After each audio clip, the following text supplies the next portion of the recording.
we thought, well, how are we going to get that kind of money, because we didn't have it ourselves. So we spent another few months contacting every family member we ever had that still liked us, and we'd already, of course, had a lot of clients that we've been paddling and teaching with over the years. We picked out a few of those that we thought were particularly sensitive, especially on the wealthy side, and asked them, and it took us a while, but we eventually scraped together the money that we needed.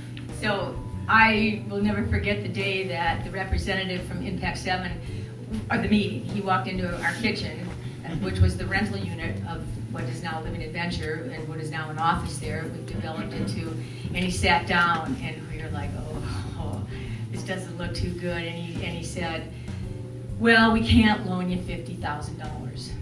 You know, you're just crushed. And he said, but we'll loan you $250,000. It was like, what? What did you say? I mean, seriously, that's what, literally how it came down there. We'll loan you $250,000. And we were stunned.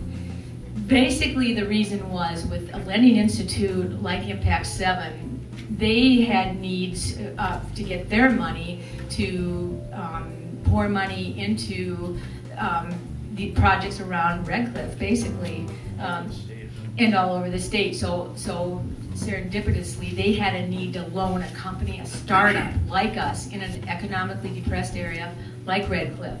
And so it fit their criteria perfectly, and it fit ours perfectly. I think the concept that's general enough is that partnering when you start a small business is a really good idea, because your own creativity usually only goes so far, and if you can find good partners, whether those are partners inside the business or advisors or other people that have done similar business, it's really critical to help you deal with your weaknesses, and you're going to have some.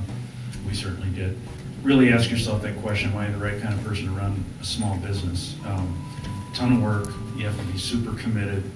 You have to be really invested in good communication. And I think those things are just vital to really making it work. And to the extent that you're not good at one of those are just excellent opportunities for partnership. But you want to be able to get to those three things if you want to be successful with this business. And so when we knew the owners, and when we found out that they were going to sell the land, we freaked out, basically, and we thought, oh my gosh, wouldn't that be perfect? And then we thought, oh my gosh, no way, the money. And then we saw a developer standing on the shoreline with the owner looking out, and then we thought, oh my gosh, let's get going. You know, and that was really the impetus. That's what started us hardcore into, okay, the land is available, we've got these skills available, let's dive in. We had this insurance company one time who just got fried on 60 Minutes for, they had gotten sort of fried for offering insurance to disabled people. That wasn't really a great product, and people couldn't get insurance when they were having real problems. And this happened like 2 weeks before they did their program with us, and we did the sales staff. They walked in like, I can't believe I work for this schmuck company. That was the best attitude they come up with for the day. And you know, so there's a challenge. And we ended up doing this really great orienteering activity out on Basswood Island in the Voyager canoe, and talking about history and rebuilding and, you know, changing culture. And they really left in great shape thanks to the lake and little creative design. But really, it's much smaller, Mary, than we would have anticipated, because we haven't really put the same attention into it. But our evals, if we get evals, we're so spoiled. If a guy gets, you know, if it's like a 1 through 10 or very good, extremely good, and we kind of get a very good, we're like, what did we do wrong? Because they're all so high.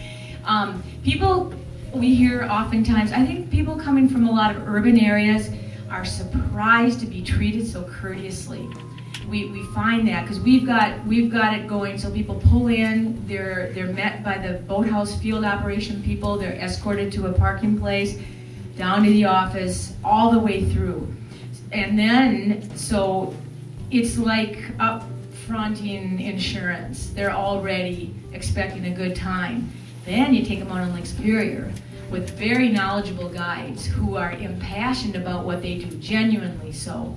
And that infuses the experience for them even further, you know. And then, you know, they're out there with quality food. We have whitefish, almondine, baked brie, and garlic bread for our first dinners, you know. So we're giving them the local food, the whole thing. They feel safe, you know. They have really top-notch people. So then when they come back, there has been this transformation. They didn't know what to expect. Maybe they think they know kind of what to, okay, we're gonna go kayaking. And people meet the experience on every different level.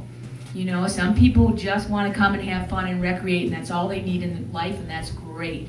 Other people come deeply moved, lives changed by an experience out in the Apostle Islands. So these are the people who are going, I paid $400 for that, and I got $1 million experience. You know, that's changed me profoundly.